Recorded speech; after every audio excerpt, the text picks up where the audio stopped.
Welcome to Project Comedy, a podcast by and for military veterans doing stand-up comedy, turning military banter into quality stand-up comedy acts. We might be veterans, but our comedy aims to get everybody laughing.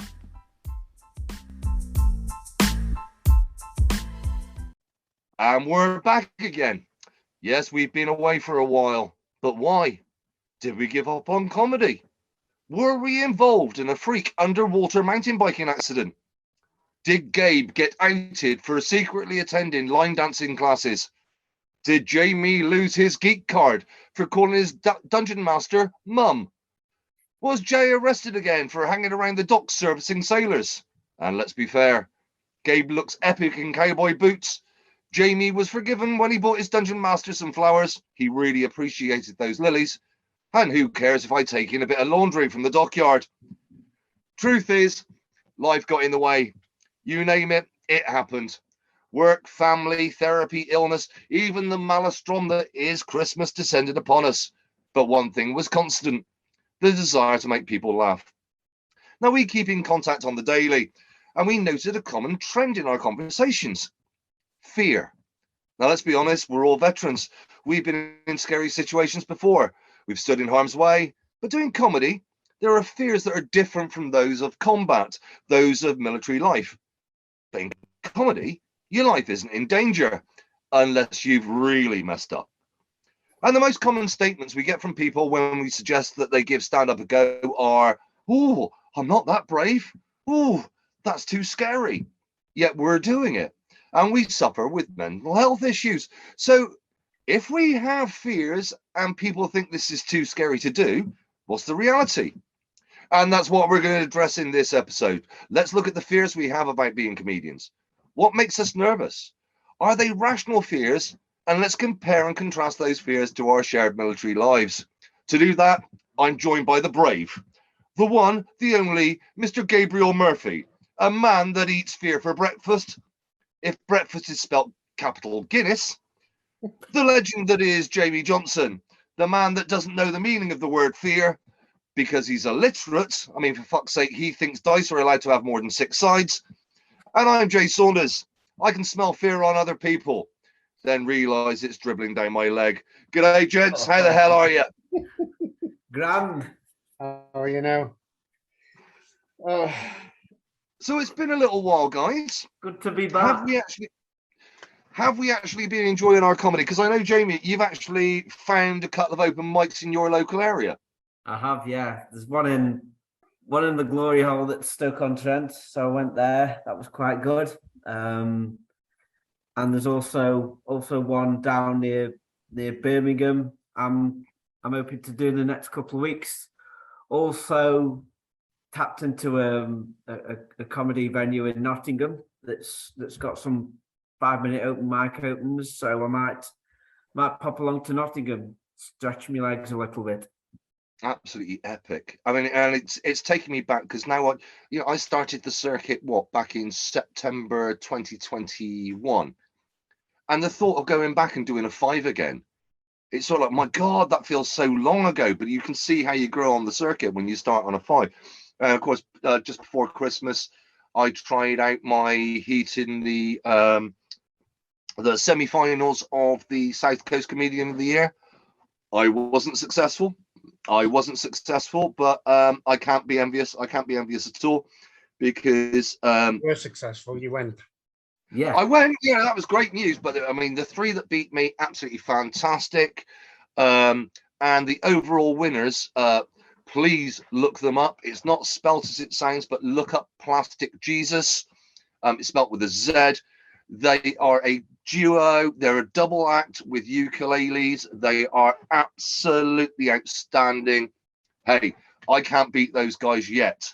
I haven't entered this year's, but I haven't entered yet. And come on, Gabe, are you taking care of yourself properly, or do we have to come up to Manchester and slap you again? I think, well, I'm always open for a slap. You know, I'm doing all right, I think. And you're writing again, though, aren't you? I mean, you've got back into material writing. Yeah, writing again, getting back into material, doing all the good stuff, and clearing the head out, I think, is how you you sailor people do it, isn't it? Mate, it's what Clear the head keeps up. me. It's what keeps me in the game. It Finding the is. I fun. can't believe how much it helps my brain and makes me feel like a human being, even just the writing process. The Yeah. government Okay, we so have, the it's not episode, hard to find fun, is it? It's the gift that keeps on giving at the minute. especially with this fucking conservative government. Jesus Christ! I'm not going to go political early. I'm not going to No. go political early. But let's talk about this one. So fears. We keep on hearing that statement of, "Oh, I'm not brave enough to do comedy. No, it's far too scary." And we've spoken about it in previous episodes. Like, I can't go into a supermarket. It scares the shit out of me, but I can stand in a corner of a pub for 10 minutes and make them laugh. But there are still fears within comedy. So I've made a little list. And let's go. Let's see if these are common trends. Are these things that you're scared of, and how have you dealt with it? Like, the first one I put there, and that's true for any comedian, if they've done training or not, the first time they go, do you know what? I'm going to try stand up. The first one is the fear of reaching out for a gig. Has that made any of you nervous? Actually giving you a crisis of confidence, or went, Jesus Christ, what the fuck am I doing? Actually reaching out and trying to find your first gig. The big time for me, because I've still, the only one I've done is that Salford one. And even though I'm in And Project Manchester, Recce. yeah, well, yeah. Anyway, the as easy as it would seem to be in Manchester, you know, to get on the circuit, I'm just finding it incredibly difficult. And I don't know whether it's I'm finding it difficult or whether it's a lack of confidence, like you say. Oh no, mate, I completely get it. I mean, look, let's be honest about it. The only reason I've done more gigs than the rest of you is I asked for a gig a lot earlier than you guys. That's the only reason I've done more. Jamie, how did you feel about when you reached out to, remind me the name of the venue again? It's a really cool venue. It was the bottle kill, the comedy kill. The Comedy It's Kill. it's above a sort of a microbrewery pub called Bottlecraft. Yeah, and How did you feel? How did you feel when you actually reached out to them first time? Did it take you a while to reach out? well, I found them on the socials, so I kind of I contacted the guy that runs it, and he said, come as a member of the audience first, get a feel for the place. So I did. The vibe I got from it was really good. It felt like a real safe venue. The audience were engaged. So from that, then I said, okay, I'll do a 5-set. It booked me in for a 5-set. Went a couple of weeks later. I got a captive audience. They were really on board. Halfway through, I had a brain freeze. Didn't get any heckles. It was really friendly, really supportive audience. Got the connection, and managed to somehow dig out a little bit of my routine that saw me through to the end of my first sort of non-laughing horse, if you were, sort of gig. So my own volition. There's so much I want to unpack out of that, because, well, first and foremost, it's sort of like we are so fortunate we've been trained the way we are, and the way we train the people underneath us. We were taught that hierarchy of connection, performance, material. Your material is the lowest, the connection is the top. The reason your gig went well was connection. When you got out there and you did your first lines and what have you, you connected with the audience. So when you ended up with your brain fart, they were on your side. And when you came back, they were still on your side. And this is what I want anybody that's listening to this to realize is your material is bottom of the tree. If you can connect to that audience, they'll let you get away with murder, and they'll understand that you're new and all that sort of stuff. But the other thing I want to unpack is that was such a good venue, because that ticks so many boxes for me of this is a good place to perform. Once you've made your inquiry and they turn around and go, what's your experience? Right. Okay, that's brilliant. That's a good sign straight away. You're not audience fodder, but asking you to come along and see the venue, bang, that's going to increase your own confidence. You've Yeah. seen the room, you see the way it works. That's a good booker. And then afterwards, to have a chat with the booker and go, come on then, come in next week. But again, we're talking about all the great things. And I think that's one of the key things that I've learned is when approaching new bookers, look at what the booker wants. What do you, if they're running an open mic night, they are so used to brand new acts getting in contact. Their job is to try and get new people on the stage. If it's an established act, if it's a semi-payer and things like that, maybe they're going to be more nervous about taking. My story. There is a gig in Southsea called the Fat Fox. Runs at a pub called the Fox. It's a paying night. It's got a good social media page. Facebook is your friend for stand-up comedy. The rest of the social media platform. Facebook. But the thing is, that's the way. It's the way you connect. It's the way you communicate. Is via Facebook. That's the bookers. That's what they use. So I messaged them, messaged the Fat Fox, going, look, I'm a brand new stand-up comic. I've done a few Zoom gigs. I've been trained by these people. Blah blah blah blah blah. The booker went, this isn't the right venue for you. But I run another gig called Puns and Roses over in Copner. Come along there because it's designed for new acts, new material. Bang. That's the point, is you reach out to them, and if they're going to say no, they're probably going to be able to help you to find something else. Yeah, it takes a lot of courage to do it, but they're in the business of finding new people. Comedy only works if if there's new blood on the circuit. Yeah, it's that first step.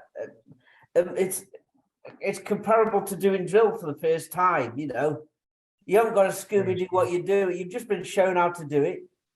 You haven't got to Scooby do how to do it. You need to get out there and practice. And it's through repetition that you become competent. Oh yeah, absolutely. The next one I got on my list is so you turn up, you got your gig, the other comedians not liking you because it's a truism of comedy. Nobody likes you, Gabe, apart from us. I'm fine with that. The only reason you keep on coming back to the podcast, we're the only people that talk to you. But it's I found the opposite to that. I found, well, I'll chat to anybody and everybody. And in the green room before our gig started, I got chatting to the others acts, and you sort of build up a rapport with them. But they really chat to you because you're nice. I'm not. Just because I'm not a dark comedian doesn't you can still be sociable, but be the spawn of Satan. It's it's not a barrier, Gabe. So, let's be honest about it. Satan has to be very sociable. How else is he going to capture souls? So you've got to learn how to play with this stuff. I violently agree. There are two ways to look at other comedians and the way that they engage with you. Is in your early days, if you can make another comedian laugh, you fucking won. The worst people in a room to get laughing are other comedians. But if they come up to you and turn around and go, have you heard about this gig? Have you heard about this gig? You've won again. Because they've turned around and went, let's see you out on the circuit. If they're sharing other gigs with you, hurrah, you've done it. If any other comedian speaks to you in the green room or at the back of the pub and what have you, you've won. You have won. If they turn around to you and go, you're shit, there will be a reason why they've said you're shit. They will turn around and go, it's either been you've done something wrong in the venue, your material was unkind, you were punching down, or it was inappropriate, or what have you. I'm not talking cancel culture. We'll talk about that later on. But if they're going to turn around and complain about anything, it means you've done something wrong in that venue, or you've done something wrong to that crowd, or you've said something that is borderline illegal. The classic example I'll give is there's a guy I know. He had a series of gigs where he wasn't making the audience laugh. One night he made them laugh. He jumped off the stage cheering and then sat down at a table right in front of the stage and chatted with those members of the audience as other comedians were performing. Fair enough. He had broken the social contract. That's why he got told off. I don't think I'd be that impolite. No, I'm I not don't promising think. anything like that. I don't think I will. Go on then. Are there any fears that you hold that you go, right, I'm nervous about not necessarily about this gig, but just something that makes you nervous about performing? Well, they say that you're meant to picture everyone naked, isn't it? And I'm just worried that my family would turn up and I get an erection. And I'm never performing at a primary school again. It's, I suppose the biggest one for any comedian is you're going to stand up there for 5 minutes and not get a single laugh. Have you ever seen that? Ever seen that? That was my sort of, I don't class it as a gig, but I do. It was the first sort of first improper gig I did. It was a mate's. I've said before, it was a mate's acoustic open mic, and he said, "Come along, we've got a variety of acts." So I went along. I did a 5-minute stand-up set. I got 4.5 minutes through it, and thought, "Screw this, I'm off." And the reason for that was all the other punters in there were the musicians playing, and they were just interested in talking to the mates. I could have been in cartwheels, backflips, anything on the stage, handing out free money. They probably would have just sat there and started, who's this? Who's this idiot? But they were nonplussed that I was on the stage, basically. But there's such an amazing lived experience that we can give to any other comedian that wants to go out. Jay told us about this when we did our beginners course. When you're finding a gig, don't do a mixed night. And when I say a mixed night, that is where you've got a combination of musicians and comedians. It's never going to work. There used to be one in of all places, it was a dining hall marketplace in a department store in Southsea. So those food markets in the middle of a load of in a mall. Yeah. Who goes to go and eat mall food wanting stand-up comedy? That's a very niche market. Who goes more niche than Gabe's comedy? Yeah, but your audience are just people that happen to be in the room rather than people that have gone to see comedy. Yeah. If you've got an open mic night where there are musicians and comedians, it's automatically a route to death, because you can turn your back on the stage listening to a musician. You don't turn your back on a comedian, do you? So it's never, ever going to work. So that can reduce your nerves. When you're looking for a gig, look for the right kind of gigs. If it says there are musicians on the bill, it's not going to be the right gig.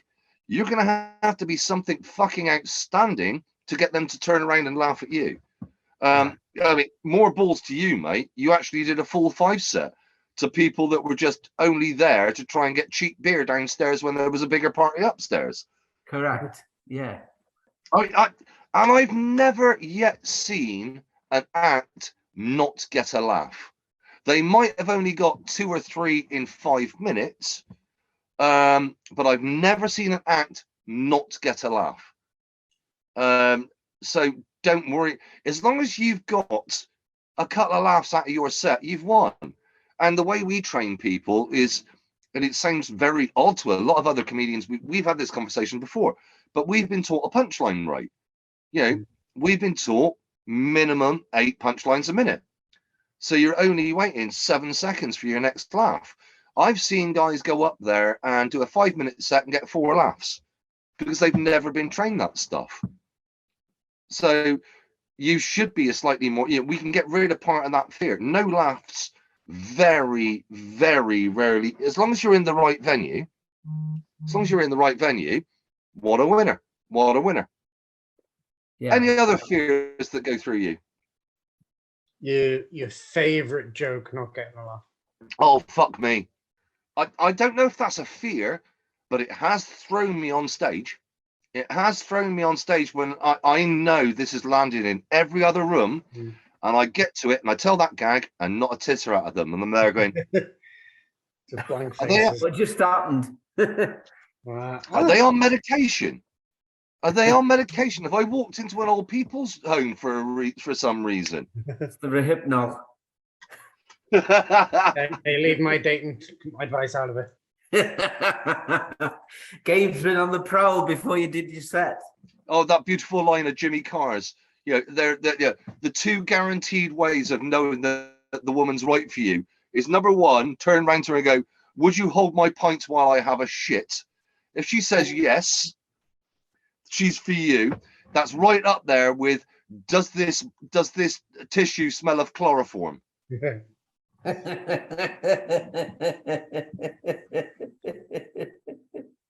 But I suppose it teaches us something about performance, doesn't it? It's sort of like, if it doesn't land, you can't get upset by it or let it panic you. You just got to go, right, so I've got to get to my next gag. But no, I would admit, yeah, that terrified, well, it really freaks me out in a show if I'm actually doing this and go, shit, where's the laugh? That was guaranteed. Every other room I've done it in, it's got me a laugh. Yeah. Yeah, that'd be my one. If my favorite one didn't get a laugh, that'd throw me. We're going to pause for a couple of seconds and we're going to show you how you can join us lunatics and join Project Comedy.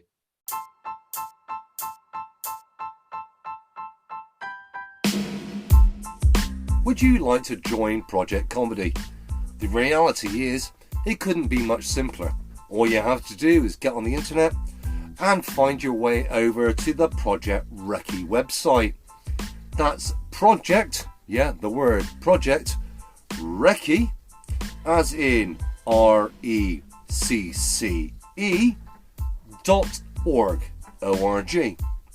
Have a look in the upper right hand corner, click on the menu and click on Project Comedy. Scroll down there a bit and you'll find a link that says apply now. That will send an email to one of our ambassadors. If you're even more bored, scroll down a little further and you'll actually see a couple of our ambassadors making tits of themselves on the stand-up comedy stage. Nonetheless, just click on the link, get in contact, and you can be as funny as you want to be. I think every single comedian, when they get on a stand-up stage and in front of real people, their biggest fear has to be the heckler. Does that make you guys nervous? Personally, Yeah, not. it doesn't make Gabe nervous because he's No. he lives. I've been heckled all my life. You don't No, look like mate. No, mate. It's just that you keep on rejecting us. That's why we keep on having to tell you we love you. you don't have a face like mine and not know how to take a bit of shit about it. You know what I mean? Face, it's the accent. It's the accent. Forget the fucking face, big boy. Amy, accent's good. I think somebody heckling me or telling me I was bad would just kick my imposter syndrome into overdrive. I mean, I'm already telling myself I'm no good. I don't need anybody else confirming for me, even though it's not true. So yeah, here's the thing. I've not been in the situation before, but my belief is that I would freeze. Whether I actually would or not, I'm not sure. and this is what I've witnessed. Let's think about the psychology of a heckler. And hopefully this can actually bring down our fears and show us ways to actually deal with it. Why is somebody going to heckle you? Now, it's going to be one of two reasons. Well, sorry, one of three reasons, actually. One, you're fucking useless and they're angry with you. Now, they would have been heckling all the way through the night. If that person just doesn't like comedy or what have you, they'll be heckling all the way through the night so you can prepare for it. But I've never actually seen a comedian get heckled in that fashion, any open micer and what have you, just literally be told, you're shit.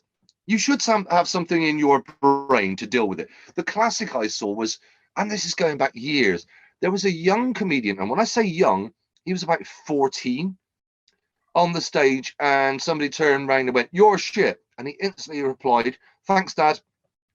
It was a brilliant way to. If somebody just says you're shit, you should have something in the back of your brain going, what is my response to that? So, for example, for me, the one I've been carrying around is if somebody just goes, you're shit, I went, stop talking to my dog like that. It's just a way to give me enough brain space to get away from what they've said. The next one is they object to your material. So what are you going to do about that? And with those, at my stage in my career, it's ignore them. Just carry on, get to the next punchline. If I can get the punchline rate up and I've got laughs coming in, what are they going to complain about? If I've got the rest of the room laughing, why am I going to deal with it? The majority of heckles are from people that either think they're funnier than you or think that they're adding to the evening. I'll call them the well-intentioned heckler. And you can ride those. You can play with them. I had the brain fart when I did my last Puns and Roses. Yeah. I completely lost it. So I tried to cover it up with, look, this is the only way you can get away with being a stand-up comedian, take an assistant's dog on the stage. Somebody then turns around and goes, he's got better tits than you.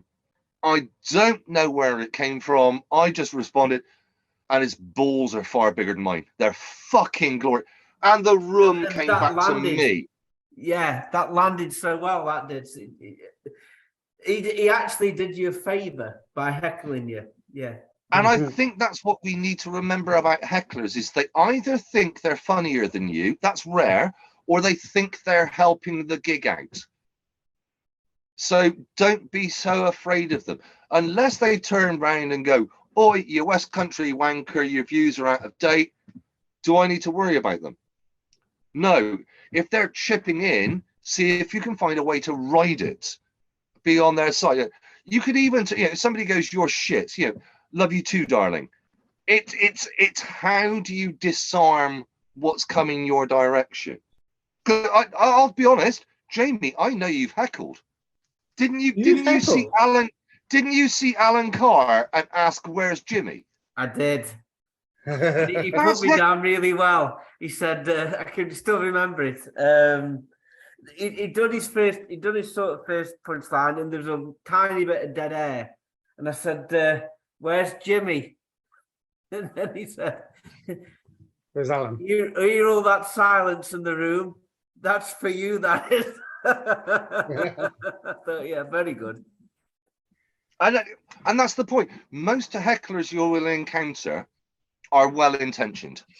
Yeah. It's very rare you'll end up with, this is why you shouldn't watch too much YouTube, TikTok, or DVDs. Yeah, you'll see the extreme of the extremes. The Karen saying you're not allowed to say it. I've got one point, and when you haven't got the audience connection, or they choose not to connect with you for whatever reason, they start talking amongst themselves. And my mate who was the headliner at the gig I went to, he just turns on them and he just berates them. He just puts them down, and that gets a laugh. So mate, you can do that so beautifully. It's just really offensive to him because they're being offensive to him. So good on him, It's so rude. He shuts them down. that side of it though is so rude. Can you imagine just going to a doctor's and just like completely ignoring him and then just talking to someone else or anything else, like, you know? And that's a standard response to it. I've seen it several times. I've done it once myself, where suddenly a conversation breaks out near the front row, and you just stop because you're in power. You are in power. Oh, I'm sorry. Am I stopping your conversation here? And they will respond to it. It's okay. Let's see if we can get it sorted out at your table. What's going on? She doesn't know if she likes her gin and tonic. Oh, shall I go and ask the bar staff? What? Oh, hang on. I'm fucking working. Why don't you go and ask them then? Remembering that you're in power can be so useful when people are being rude like that. Just pausing, going, "What's the problem?" Oh, you don't have a problem. You're just being a rude prick. You don't necessarily say those words, but actually asking what they're discussing, it's sort of like, yeah, it's not that fucking important. Fuck off. I'd say, sorry, you're just being a fucking rude cunt, aren't you? Just rebrief The other them. one, the one that links me into, because as you boys both know, I went through a big wobble with this only a couple of weeks ago. The fear of cancel culture, the fear you're not allowed to tell those type of jokes, the fear you're not allowed to use those words. Well, you know, I mean, you know how politically correct all my stuff is, so I don't have that. No, I was terrified about it because I particularly remember about my LGBTQ+1 gag, you know, Yeah, about which I still adore. Yeah, I mean, I like it, but I was, because there was obvious members of that community there, and yeah, I mean, I might be a bit of a bear, but I don't think I'm a part of that community. In fact, I've actually been told, I went to a gay pride event once, and I got told I wasn't allowed in because I was too straight.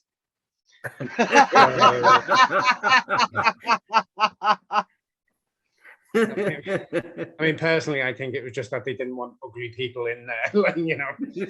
No. You realise what the problem there was, Gabe, don't you? Every male erection is supposed to have some kind of curve in it, otherwise it's painful. So that's why you were too straight. Your erection doesn't have a curve in it. I don't know, but it was mad. It was just, I was just worried about offending people because I never want to be offensive as such, and that's probably going to sound so weird to anyone listening to this, especially if you've heard me at download or anything like that. But no. I think that's really important. We can be risque, we can be challenging, we can be dark, but we don't. And we might say some things that are offensive, but we don't want to be offensive ourselves. That's a big difference between the two. Yeah. Do you know that? But this is how stupid I am. I always just thought that was a gay risky when people said risque. See, I don't have that fear, because one of the joys of having the green room is we can test out of the material and bounce ideas off each other, so we kind of iron out the kinks of what might not work. Well, let's be honest about what happened process. at my last gig. Absolutely, one of my gags was funny as fuck, but I couldn't tell it. I could not tell it. Yeah. To explain it to our audience, I had a gag. I'm not going to tell the gag, but it involved a false equivalence and used the N-word, describing my dog as the N-word. All right. Not me, a member of the audience, anything else, describing my assistant's dog as the N-word. But being a white heterosexual male, I've got no right to use that word. No matter how fucking funny it was, somebody in the room could take that really, really badly. So there are certain absolutely taboo words. The N-word, the P-word. I'm just astounded it was Gabe that was the litmus paper that says. I cannot believe that Gabe turned around to me and went, "Jay, you can't fucking say that, mate." I mean, that That was the moment I went, fucking hell, I've crossed a fucking line here. If Gabe is see. telling me I cannot tell that gag. Oh, I see. So you're blaming me for your fucking wobble, are you? Hey. No. My That's wobble, fucking fine. my- You cunt. my wobble came from the next one. Yeah, from me fucking you can do it. My wobble came from the next one, which was I used a punchline, and I'm going to say it. So, trigger warning for anybody who wants to be, warned about a trigger. I used the word spastic. It's not a nice word. It's a horrible word. We used to have the Spastic Society. It is a known medical condition, cerebral palsy. Conservative Yes, Party we're all, now. but considering I have a psychiatric disability, the number of times I've been called a spastic because I have a psychiatric disability, I believed I had the right to use it. Now, I was told by a couple of the other comedians performing that night and the booker for that night going, can't use that word. Unless you have got cerebral palsy, you can't use it. I used it. I refused to listen to them. And the joke landed so well that even those comedians turned around to me and went, yeah, you proved me wrong. You can use a word in context. If you can prove that you've got a connection to that word, to that community, you can use. But you know what I was like for the 2 days before? I wasn't going to perform. It absolutely destroyed my head. Yeah. I think it was George Carlin that said it's a comedian's job to find out where the line is and then gently step across it. And I've just realised, just for the concept, because this is the podcast, I've now got to tell the gag. I've now got to tell the gag because there are people who are going to be wondering, what the fuck how did he get away? So the gag was... No, come and see him. And it's on our YouTube channel as a training video. But the You wanna gag fucking know was... about it, get off your ass, come see it. But the gag was sort of like, why do I have an assistance dog? It's very simple. It's because I'm disabled. But please don't say the phrase to me. Oh, you don't look disabled. How the fuck am I supposed to react to that statement? Oh, why, thank you so much. I'm so glad I don't look like a spastic. Would it make you feel better if I went and dribbled a bit? How about if I started licking the occasional window? It was a part of a sequence of gags. Yeah. It was one word in a sequence of gags, but the people around me had focused on, they knew I was going to use one word. They didn't know where it was going to fit. Have you ever self-edited a gag out of fear because you're there going, I can't talk about that topic or I can't use that word? Nah, fuck him. Gabriel Murphy, here for the First Amendment of the United Kingdom. Not that we have the First Amendment, but you fucking American listeners will love Gabriel Murphy. He'll say fucking anything. Just like verbiage and trim me swearing. If I don't see it appropriate to swear, I'll slightly alter it, say freaking or fun instead of the obvious. Oh, I love that. I love using fun instead of fuck because it can end up making the gag even funnier. For fun's sake is funnier at times than for fuck's sake. Yeah, and you with your coconut. I do, and I'm not sure if that's my own gag. I'm sure I heard that somewhere before. I called myself a misogynistic coconut. You've heard the term coconut before. Begins in C, ends in T, and it's got UN in the middle of it. I'm not sure that's my own gag, but I do like that. Yeah, I like that. But even though you know how much I love the word cunt. as much as coconut. No, cunt. How about let's mix it up a bit. Let's mix it up a bit. How about you end up pitching up to a gig and it's definitely a bad venue? Are you now going to live through fear and go, are you going to do one or two things? Are you going to perform? Are you going to fuck off? Or are you going to feel like this is a dead night? I think fucking off would be a bit strong there, Jay, actually. Oh, language is terrible. I think I'd politely... Running off. Yeah, I'd probably fuck off, mate. To be honest, if it looked like a shit thing, I'd just be like, I'll see you later now. And I'll give you a top tip because I've ended up doing this twice. Don't fuck off. Don't leave. Because the biggest thing you're doing there, let's remember when we're early on the circuit, when we're open micers, the audience isn't the most important person you need to impress. That's who we want to impress. It's the booker and the other comedians. You want a relationship with them. If you turn around and go, this is not the room for me, and leave, are you going to get booked again? Oh no, I meant like if I turned up and it was just like a load of comedians, a load of fucking musicians or something like that. Like, Oh, you know what I mean? Like if no, it was the wrong if venue. I have been booked in, yes, no, sorry, I will go back on myself with that. If I turned up to a gig, I've been told it's a open mic comedy night, and I'm the only comedian, I'll turn around and go, no, because who am I setting a relationship with? I'm not setting a relationship with that booker. I'm not setting a relationship with the musician. No, violently agree with you on that. But if it was a comedy, Jamie, you've got far bigger balls than I have, mate. You were walking around like Randy Marsh when he had fucking cancer. Fucking right. You got bigger balls than my dog. I mean, that was fucking impressive. I'll give you the example of my gig. We've spoken about it before on the podcast. I did a gig at a pub called the Shepherd's Crook. It was just before Christmas last year. 9 comedians booked.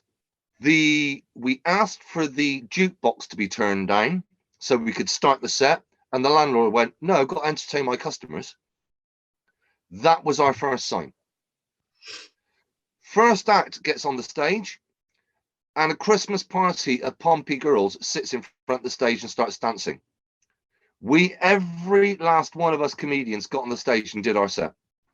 It was just to impress the other comedians and the booker to go, nah, fuck it. You ain't fucking stopping us. It was a horrific night. Absolutely horrific. But it was remembering who's the most important relationship in this room. And at that stage, it was the booker and the other comedians. We comedians still talk about that night. It is like a badge of honor. It's like we've got our Purple Heart. We did the Shepherd's Crook, and nobody else did the Shepherd's Crook. So you don't know what a bad gig is like. It was so worthwhile. I didn't want to do it. Fucking did it. It is important to do those. And don't forget the other comedians, like we said before, they are your guidebooks. They're your signposts of future gigs.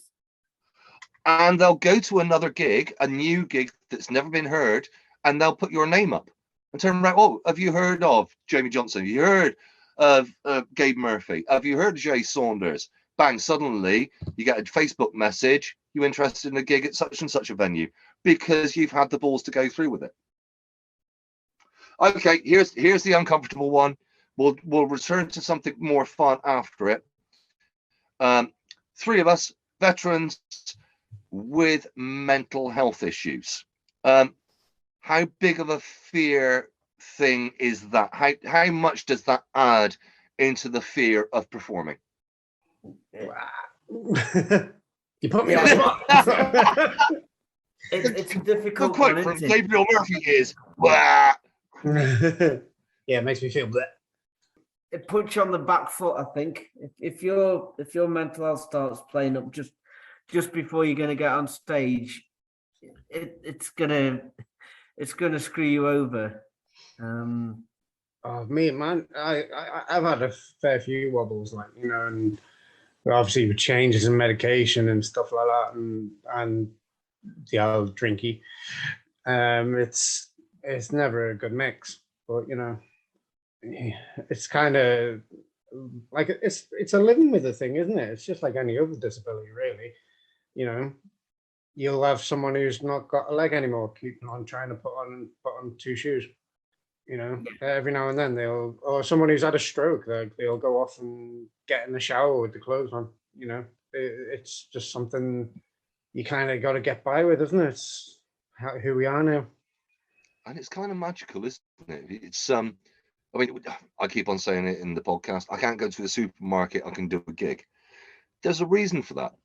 My mental health gets in the way before and after a gig. It doesn't get in the way of a gig because I've actually worked out a nice. So I had the massive wobble before I did the Puns and Roses gig. I was second guessing every one of my gags. I was second guessing my ability as a comedian and what have you. I went to the gig and I performed because I've now learned a routine of what the gig is like. I can forecast it. I arrive, I say hello to the other comedians, I check out the other room, I start chatting with them. I might have a drink before. Top tip for every comedian: if you're going to have a drink before, moderate it. Do not get lashed up. I have seen comedians fail massively because they're pissed out of their tits before they get on the stage. You've destroyed yourself. Drinking at moderation is the only maximum you can have at a comedy gig. And then the mental health issues will happen to me afterwards. Was I funny enough? Did I offend that audience member? Blah, blah, blah. It never actually interferes with the performance, with the night of a gig. Your mental health issues will happen before and after. They don't happen during, because you can forecast, you can write down what's going to happen. I think that's because while you're delivering your set, you're in control. You're on stage. You're reciting your material. You can't control your emotions going up to the gig, and you certainly can't control once you've walked off the stage. That's it. You're done. So anything else is beyond your control. So yeah. The only thing I can compare it to is explaining contact drills to a civilian, and they look at you going, "You fucking moron." You come under contact in theatre, and the first thing we're trained to do is run towards where the point of contact comes from. You're being shot at from the right, you run right. You find shelter, blah, blah, and then you start engaging in the fight. You don't think about it when contact happens. You hear that first round, you react. And that's what the entire night of a gig is about. It's sort of like I get off the boat, I walk to the ferry, I get on the bus, I'm running through my route, I'm suddenly in my contact drills. I've overtrained myself that I turn off my natural barriers. It's the bits outside of those contact drills that can cause you the problems. You don't need to worry about the night. Okay, your first performance, yeah, because you're still learning your contact drills. You may have learned card alpha. You may have actually done a couple of simulations and what have you. The first contact is your first contact. Once you've done a couple, it becomes body memory. It's what happens before or after is where your mental health can impact on you. You're on a high when you're on the stage, or more to the point, you're just running on adrenaline when you're on the stage. I always love that about contact drills. You get the location of the fire, and the second one was win the firefight. You're like, all right. Thanks for giving me an option there. Thanks for that. Cheers, boss. Win the firefight. What if we don't? Well, we win the firefight. So you don't go past stage failure 2. is not an option. One. The only other one I've got on my list here at the moment, I'm just checking through, blah, blah, blah, blah. We've covered all of that. The only one I've got left on the list, and I don't know if this is genuine fear or not, something that made me nervous back in my Zoom days, because it was a gig we were talking about earlier. Anti-military audience members. How are you going to deal with that? Is that something? The reason I put it in there, I did an amazing show. During all of the lockdowns, there's an amazing gig over in Derry, London, Derry, whichever your allegiance is. There's a club there called Brannigan's. During the lockdowns, and they're still doing it now, they've got a comedy night called Chicken Box. I'll have to get Gabe to explain what a fucking chicken box is, but it's apparently better than getting a doner kebab. Anyway, they've got Chicken Box comedy. I did a gig with them, explained who I was, and they just went, right, British military veteran. I wouldn't talk about being a British military veteran when doing your routine. Brilliant. I got a forewarning, had a great night. However, one night, the first time I did the gig, I was there in front of the camera. I'm feeling big and proud. Looked at myself in the camera, went, fucking hell, I'm wearing a Help for Heroes sweatshirt. quick, get this off before the camera turns onto me for live. And it made me a little bit flustered for the beginning. But I've not yet encountered an audience member. Now, maybe that's because of where I live. I live on the south coast. I live in Gosport, right next to Portsmouth. They're used to the military. They'll call us skates from time to time, but we don't tend to be massively anti-military. But I've not yet had an anti-military audience member. But is it something I should be nervous about? I don't know. Is it something that's ever made you cautious or nervous? No, I've dealt with anti-military all my life and my career. You know, I've constantly had it. So I think if there was any anti-military people there, I'd jump in with them because I'm fairly anti-military these days. Ditto. I'm going to chuck in the comedy cul-de-sac. Did anybody watch Warship on Monday night about the Queen Elizabeth? Yes. Yes. Oh my God. I'm sorry. I'm a lifelong sailor. Yes, I've got more sand in my veins than I do have salt. Jesus Christ. I'm there going, what the fuck is going on? That is not the greatest portrayal of. I think we're bigger critics about military programs than the civilians are. I was just watching this guy. This is massively embarrassing. I'm so terrified. So you should be embarrassed now. You're just upset that you weren't in the Navy with me, so you could be my bum bunk in the cabin next along the corridor from me, mate. Come on, carry on. Oh, darling. My captain. Sweetheart, I've always told you it's only gay if you push back. It was nice to see all the crabs behaving themselves. I Plus, didn't see a they were single too crab busy in in the it. hotel. Say again. I didn't see a single crab in the program. I just saw US Marines. Oh no, we were hiding behind them.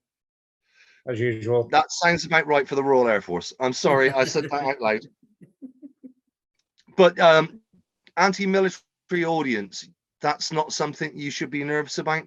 I've never encountered it, but it wouldn't be something that I'd be nervous about. No. So let's wrap it up then. Let's have a look at what we've spoken about tonight. This is just the order it's written down there. Reaching out for a gig. We shouldn't be nervous about that. That shouldn't scare us. So we should put it into the context of bookers are looking for new acts. That's what they're all about. Agreed? Uh-huh. Yeah. Other comedians not liking you. Is that something we should be worried about? If I'd be worried about everyone not liking me. Well, no, let's throw it back. Let's go back to the I know what you mean. what my brain is doing. I've got to do the mental reset before I say the word. The Salford gig. Did I get it right? Yeah. Yeah.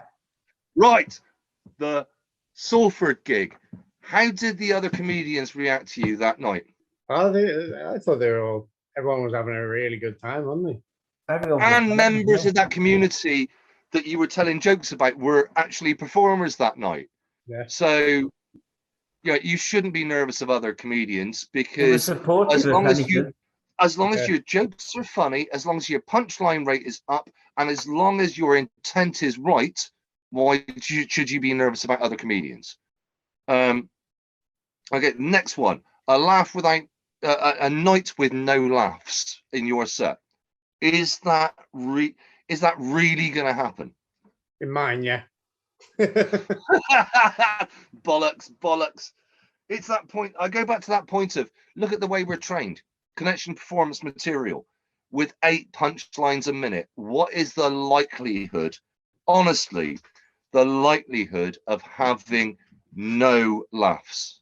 Slim to none. Well, if you've been through a green room, are you going to do a 5 set without a laugh? No. Bad venues. I think we talked that one through.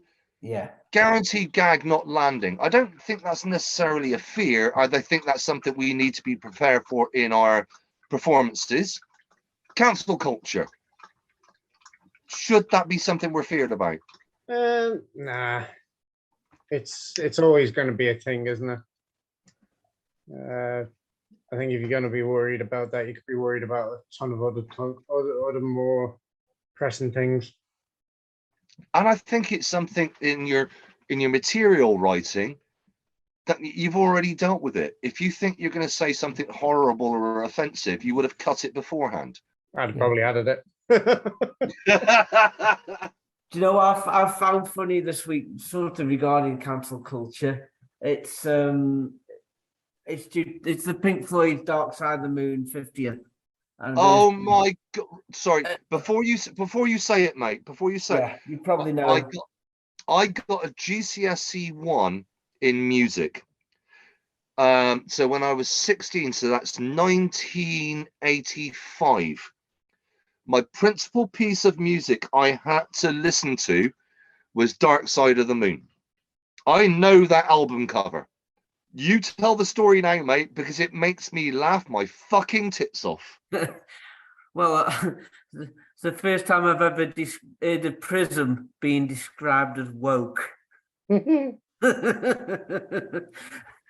have gone woke. No, it's a freaking prism, you dingbat. Have you never seen the album cover? What the fuck? Oh, they put a rainbow in the zero. No, they haven't. They've replicated the album in the zero, you fucking muppet. Shine on, you crazy diamond. And I don't care what fucking gender, sex, or religion you are. Fuck off. It did make me laugh, though. I like how people. I'm going to leave that one till last. Anti-military audience members. I don't think we need to worry about that. Heckling is actually, once you actually sit down and think what heckling actually means. Why is somebody going to heckle? And I would I've not had to use it, but I would recommend if somebody just turns around and says you're shit, think of a single line you want to say back. But the biggest one for, I'm going to say, our core audience. Not that we have one, but our core audience that we aim for is military veterans, mental health issues. Should that be a fear? It shouldn't be a fear, but you know, I think having a knowledge of it and an understanding of it, especially awareness is amazing. And I've been gobbing off all night, but I'm going to turn around and go, do you know what? This is amazing therapy. Yeah. The therapy I get out of stand, even just the writing, forget about the performing, the therapy I get out about, if you've got a mental health issue, do comedy. Get on the stand-up circuit, you'll realize every other fucker's got a mental health issue. Just because you've got a mental health issue through service, well fucking done, mate. Nobody's going to slap you on the back and thank you for your service. Get on the stage and make somebody fucking laugh. You don't need to worry about it on the stage. It's managing it before and after. Yeah. It's the bit on the stage that makes the before and after worthwhile. Fucking right. Fucking right. Anything else you want to add, gentlemen? It's let's not make it so long till the next one. We're actually trying to be realistic about Project Comedy. We're trying to bring people into it. So whereas we used to always try and do a podcast episode once a week, we're going to change that now and do it once a fortnight so we can bring people in on our record nights to our green rooms. So hopefully we'll be with you in 2 weeks' time with another episode. But this episode would not have been possible without Project Recce. Thank you so much, guys. Really appreciate you. But more importantly for me, I couldn't have done it without the two legends that I'm on the mic with. Thank you so much, Gabe. Thank you so much, Jamie. More than welcome, pal. It's a pleasure. And also got to thank our Lord and Saviour, Mr. J. Sodegar, for kicking the whole thing off. The glorious Jay Meister. We love you loads, mate. And I understand a load of I've been Sodegar listen to this podcast, so hopefully we haven't bored you too much. But as we always do, we'll leave you with a few words about how you can follow not only us as Project Comedy on social media, but how you can follow Project Recce and support us in every one of our endeavours.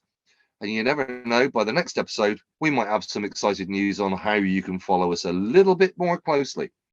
So, until next time. Not down the street. Not since that restraining order. I love the way you just spoiled my outro. Love you all. Until next time. If you want to see what we're actually like on stage, please have a look at our YouTube channel. Search for Project Comedy, Veterans Doing Stand-Up, and look for our black and white logo that's exactly the same as the one we use for this podcast. You can also now follow us on Twitter. We can be found at Proj Comedy. That's at PROJ Comedy. I'm EJ Saunders. I can be found on Facebook, Instagram and Twitter if you look for Comic J Saunders. That's all one word with the letter J in the middle. Comic J Saunders. Thanks again to everyone that's taken part in this episode. Until next time. Thanks for listening to the Project Comedy Podcast. Please support our veterans as they continue their comedy journeys. To find out more, including gigs our veterans are doing, please search for the Project Comedy group on Facebook, where you'll also find links to Project Recce, the veterans charity that makes Project Comedy possible.